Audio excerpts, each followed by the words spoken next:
तपस्विनी का वेश धारण कर सीता जब बाहर आई तो दशरथ के हृदय पर फिर वज्राघात हुआ।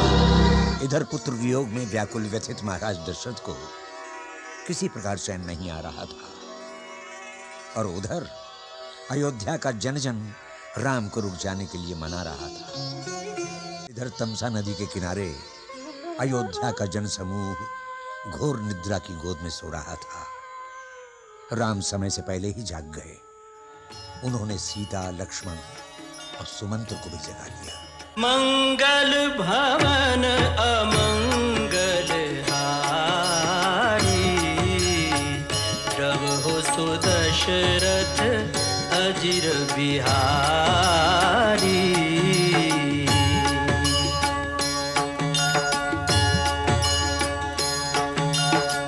सीताराम चरित अति पावन, मधुर सरस अरु अति मन भावन।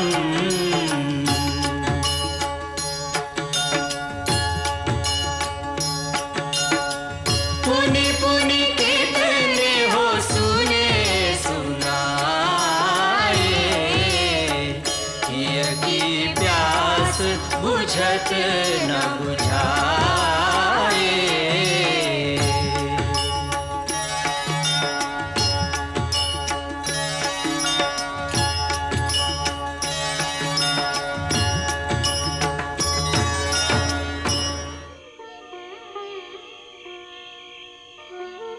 आओ लक्ष्मण भैया, आपके लिए भी बिछौना तैयार है और आर्य सुमंत्र के लिए भी व्यवस्था कर दी गई है।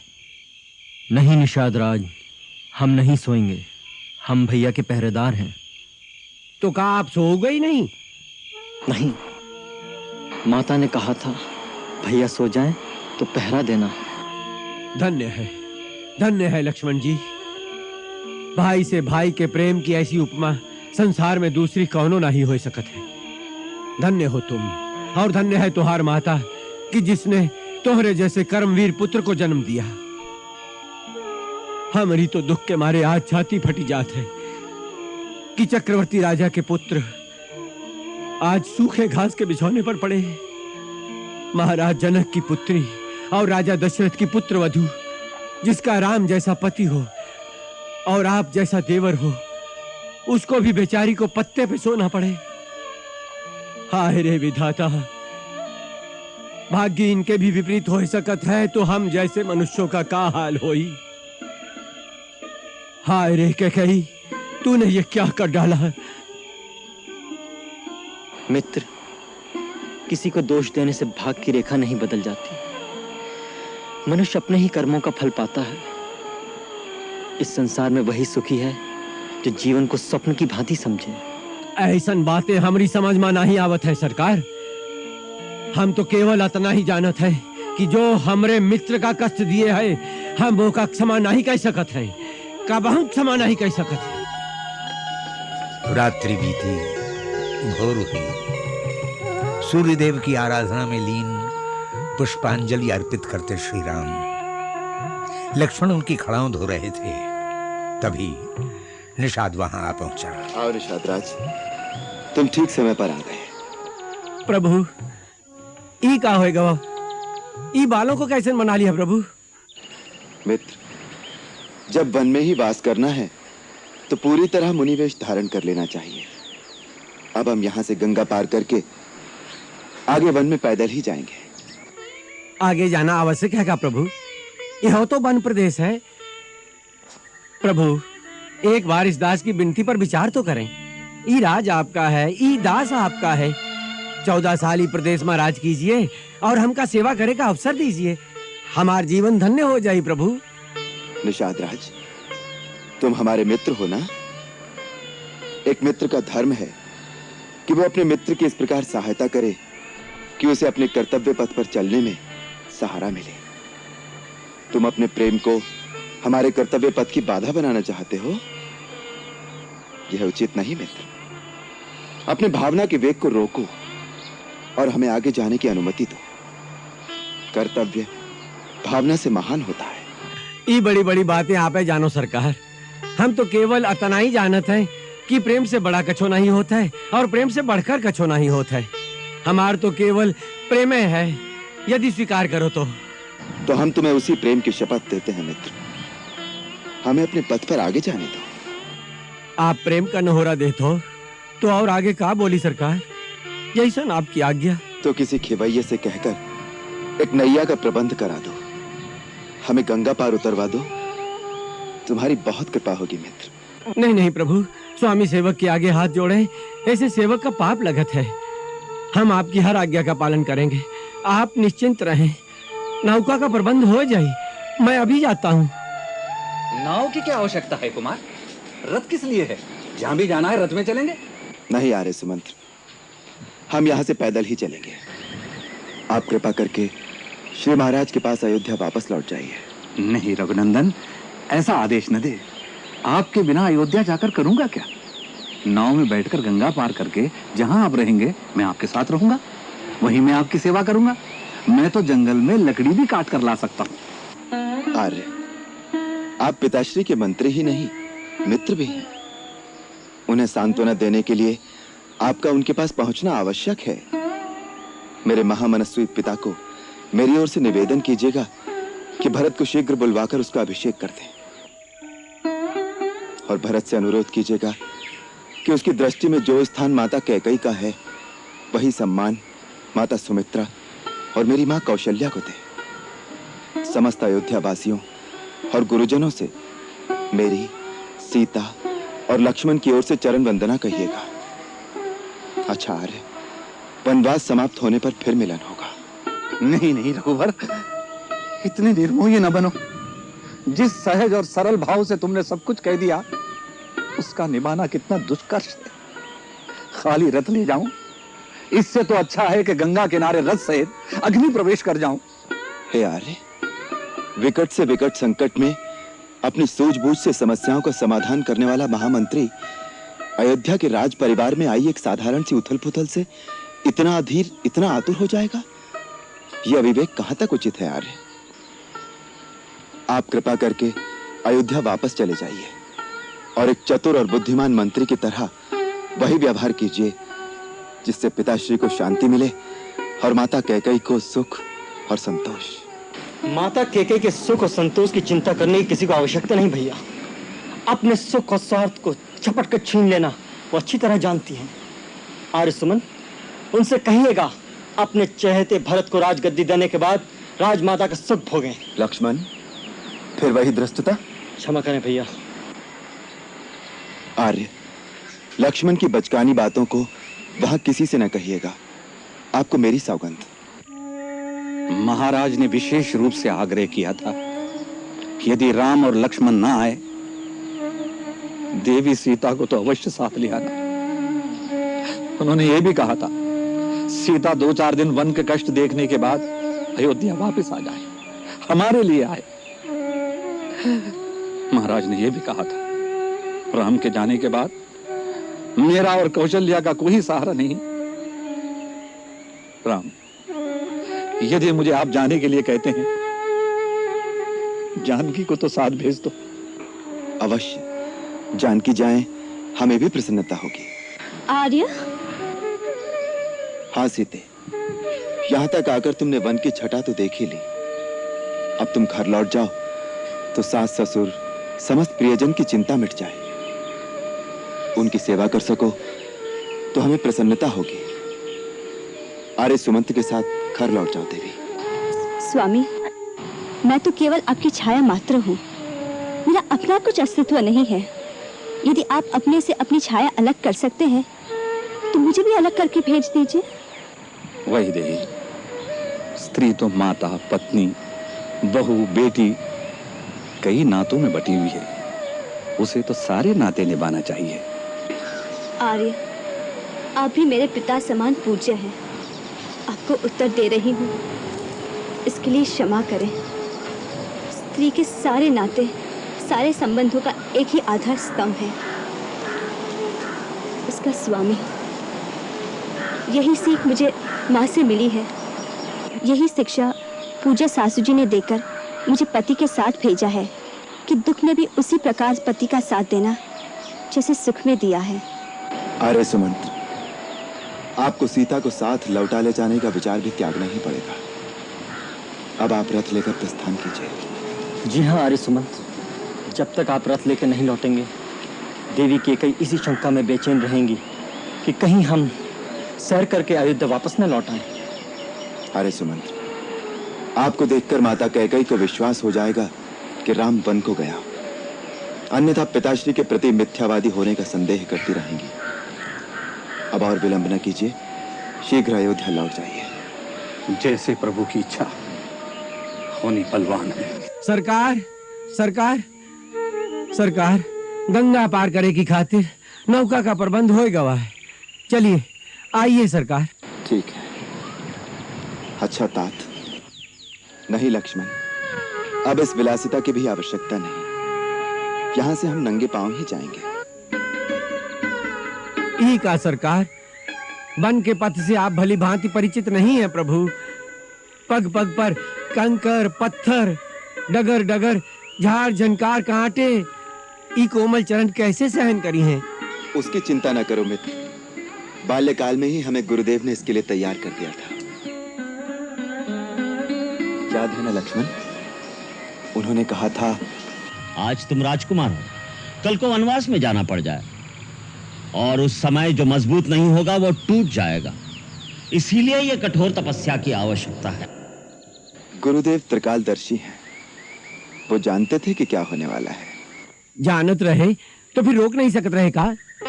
कोई नहीं रोक सकता मित्र, कर्म की गति बड़ी न्यारी है,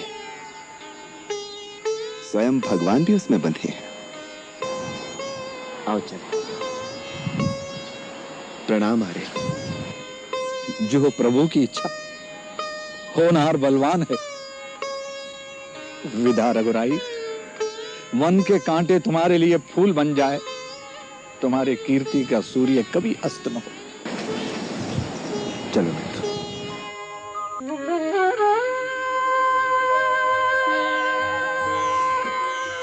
केवटिया, शीघ्र आओ। अरे कहाँ मर गए, शीघ्र आओ यहाँ। अरे यहाँ देखो क्या हुआ है। अरे रह जाओ, शीघ्र आओ, देखो यहाँ क्या हुआ है। अरे देखत का हो, आवत है। अब और कब तक हमारे लिए भाग दौड़ करते रहोगे मित्र? हमें विदा दे दो और कष्ट न करो। कष्ट तो हमें आपकी कष्ट वाली बातें सुन के हो रहा है। कृपा निधान थोड़े दिन अपने साथ रहे दो, हमारा मान बढ़ जाएगा। और महाराज, घने जंगल में डगरे उबड़ खाबड़ होते हैं।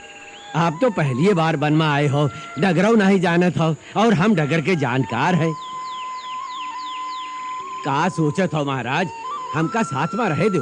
आप जब भी हमका आज्ञा देंगे हम वहीं से वापस लौट जाएंगे, तुम्हार सौगंध। आए गए सरकार, आज्ञा करो सरकार। अरे हे केवटवा, देख तोरी नाव में बैठे के बदे के आवा है। अयोध्या के राजा राम, भैया लक्ष्मण और मैया सीता देवी गंगा पार उतार दो हमका। तो ये है राजा रामचंद्र, तुहार जय जयकार बनल रहे भैया। जय हो लक्ष्मण भैया, जय हो सीता मैया, जय हो। भैया केवट, अपनी नाव को थोड़ा किनारे पर ले लो, जिससे देवी सीता उसमें सुगमता से चढ़ सके। अरे ये कैसे हो सकत है? क्यों? अरे आप क्या पार कराई दे और स्वयं बीच मझधार में डूब जाए? क्या तुम्हारी नाव हमारा भार नहीं सहन कर सकेगी? अरे भार तो तब सहन करेगी जब इस नाव रह जाए। अर्थात हम समझे नहीं। ऐसा नादान न बनो कृपा निधान। ई चरणन का बखान हमाऊ सुने। इन्हीं चरणन की रज से पत्थर की शिला सुंदर नारी बन गई। इन्हीं चरणों के जादू टोना से हमरी काट की नैया न जाने का से का बन जाए। और एक बार नैया गई तो केवट की हो गई जय गंगा मैया की। ना भगवान ना, हम आपके नाव पे ना ही चढ़ावेंगे। तो फिर हम गंगा पार कैसे करेंगे? एक मार्ग है।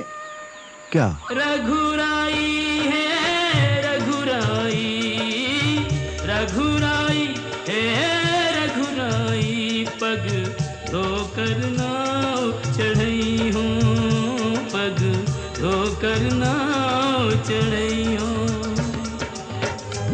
पग धोए, सुन मोर राजा बिन पग धोए, सुन दाता नहीं गंगा पार कर रही हो, पग धोकर नाव चढ़ई हो, पग धोकर नाव चढ़ई हो।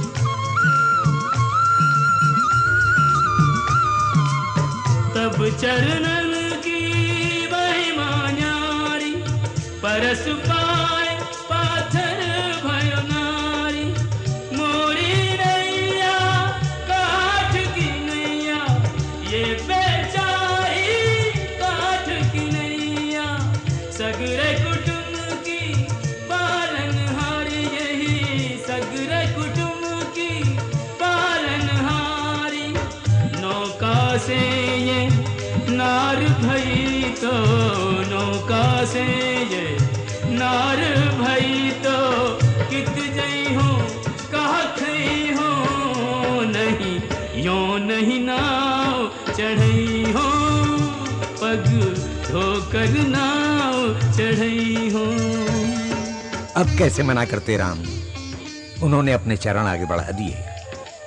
राम का मुखारविंद निहारता, चरण पखारता केवट। जब चरण धोकर संतुष्ट हुआ, तब राम सीता लक्ष्मण और निषाद राज सहित नाव में बैठे और नाव आगे बढ़ने लगी। केवट रे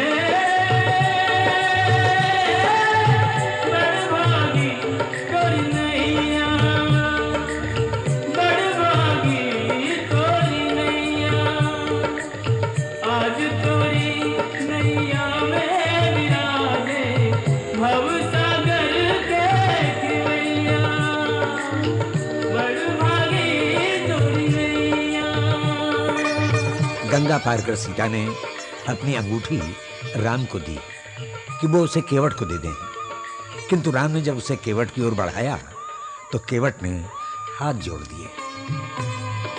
धोबी से धोबी न लेत धुलाई, नाई से कछु लेत न नाई, तुम भी केवट मैं भी केवट, तुम भी केवट मैं भी केवट, कैसे तुमसे उतराई।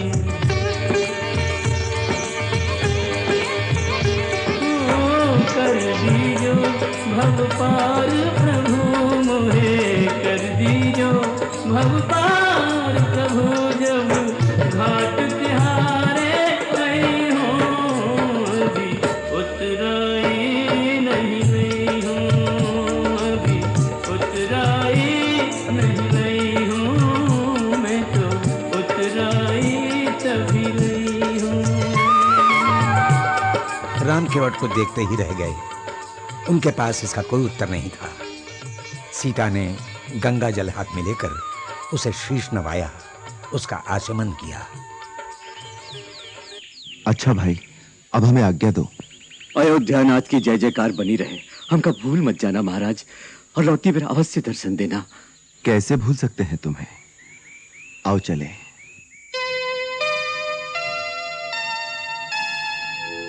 भगति में डूबो बाबरो केवट, प्रभु पग धूलि लगावत माथा, दीन दयालु दयानिधि चल दिए, तोड़ के बंधन जोड़ के नाता, रैनु कटी आकाश के नीचे, सिया अनुज अरु मित्र के साथ। प्रात समय उठ तीरथ राज प्रयाग की ओर चले रघुनाथ, प्रयाग की ओर चले रघुनाथ।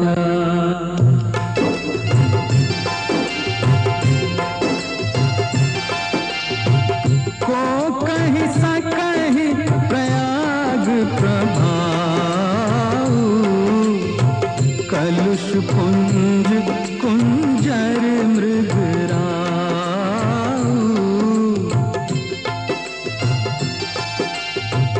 अस तीरथ पति देखि सुहावा, सुख सागर रघुवर सुख पावा। सुख सागर रघुवर सुख पावा। गंगा जमुना सरस्वती तट, राम लखन संग सिय सुख देनी। आज त्रिवेणी से मिलने ज्यों आई हो एक और त्रिवेणी,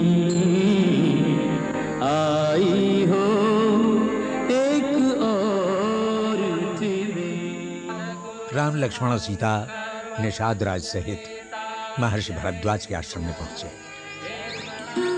मुनिश्रेष्ठ, मैं महाराज दशरथ का पुत्र राम आपके श्री चरणों में प्रणाम करता हूं। चिरंजीवी हो, यशस्वी हो। ये मेरा छोटा भाई लक्ष्मण है। कल्याण वस्तु। ये विदेहराज जनक की पुत्री और मेरी कल्याणमयी भार्या सीता है। अखंड सौभाग्यवती भव। ये गंगा पार के प्रदेशों में निषादों के राजा गुह मेरे मित्र हैं। वन में हमारी सहायता के लिए थोड़ी दूर तक आए हैं। हम तो आपके सेवक हैं मुनिराज। आयुष्मान भव। हे रघुनंदन, आप सबका हमारे आश्रम में स्वागत है। अर्घ्य ग्रहण करो। पधारो हे राम, आसन ग्रहण करो। बैठो भी देख।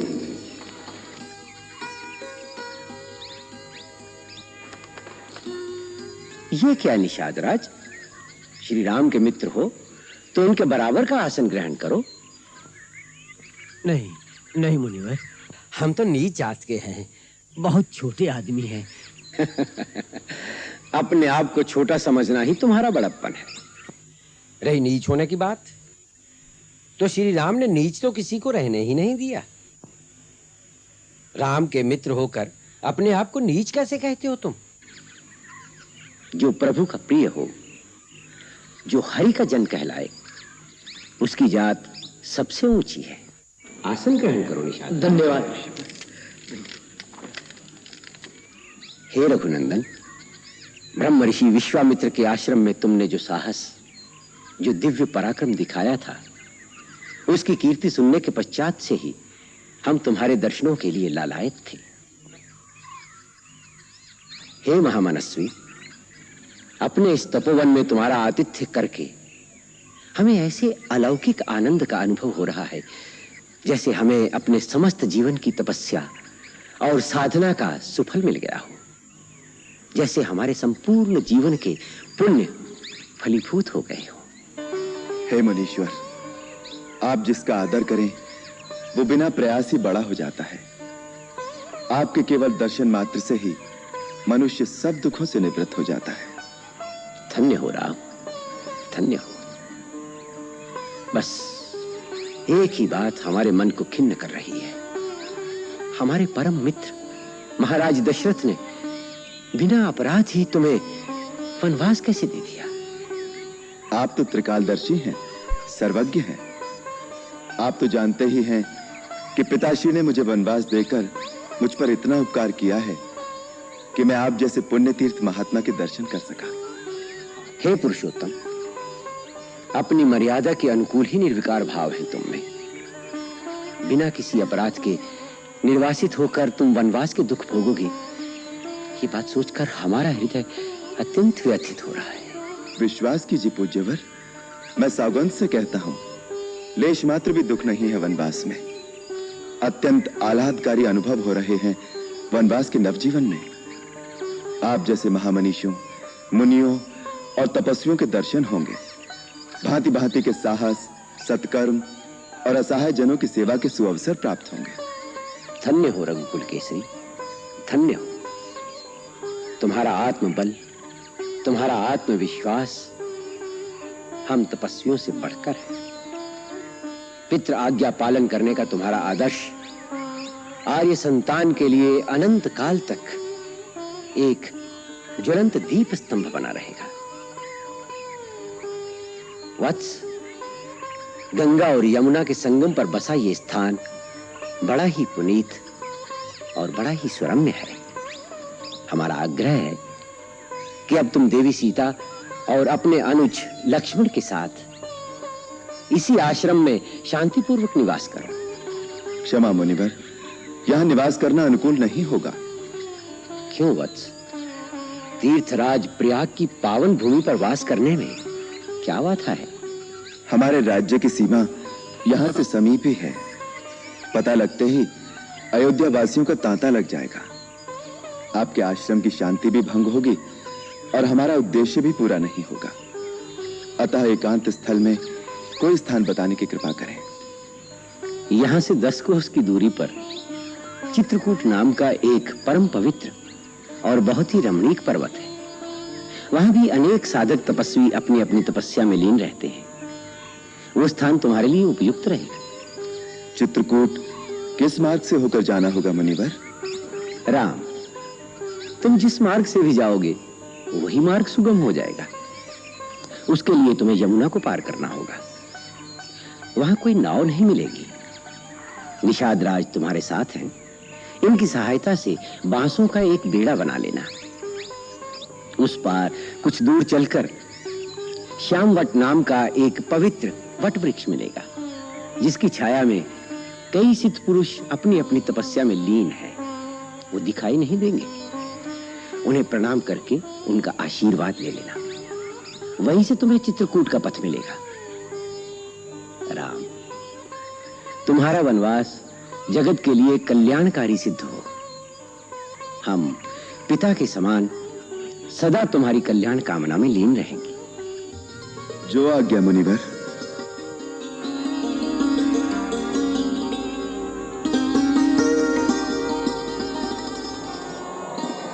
ला भैया, धनुष मुझे दो, मैं इसे रखता हूं।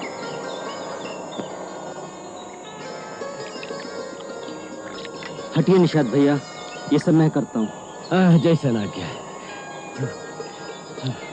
सरकार, एक एक बांस चुन के बेड़ा बांध दिया है। अब एक संभाल के चलाएगा है, बस बेड़ा तैयार है। अच्छा मित्र, तुमने हमारा बहुत साथ दिया। हम सदा तुम्हारे कृतज्ञ रहेंगे। अब जमुना पार करके हम चले जाएंगे और तुम वापस लौट जाओ। क्या कहो सरकार, क्या कहो? निषाद राज, तुमने वचन दिया था ना, जब हम कहेंगे तुम लौट जाओगे। ऐसे कठोर वचन दिए हैं हमका सरकार। आदिम तो जमुना नदी पार करेगा आपका। आगे बहुत खतरा है। खतरे तो पग पग पर होंगे निषाद राज। हमारा ठिकाना निश्चित हो चुका। तुम्हें भी अनिश्चित काल तक अपने राज्य से दूर नहीं रहना चाहिए। जाते जाते हम तुम पर एक उत्तरदायित्व डाल रहे हैं। भरत ने अभी अभी राज्यभार संभाला है। उसे अपनी शासन व्यवस्था दृढ़ करने में थोड़ा समय लग सकता है। तुम्हारा राज्य कौशल देश की सीमा पर है, इसलिए जब तक भरत पूरी तरह राज्य न संभाल ले, तुम सीमा की रक्षा करना। आप कोई भय मत करें सरकार। मैं आपको वचन देता हूँ, हम निषादों की लाश के ऊपर से जाकर ही शत्रु को सीमा पार करेगा पड़ी। ये हमारा वचन रहा। अच्छा मित्र। जो बिछड़े दिल खत फिरे,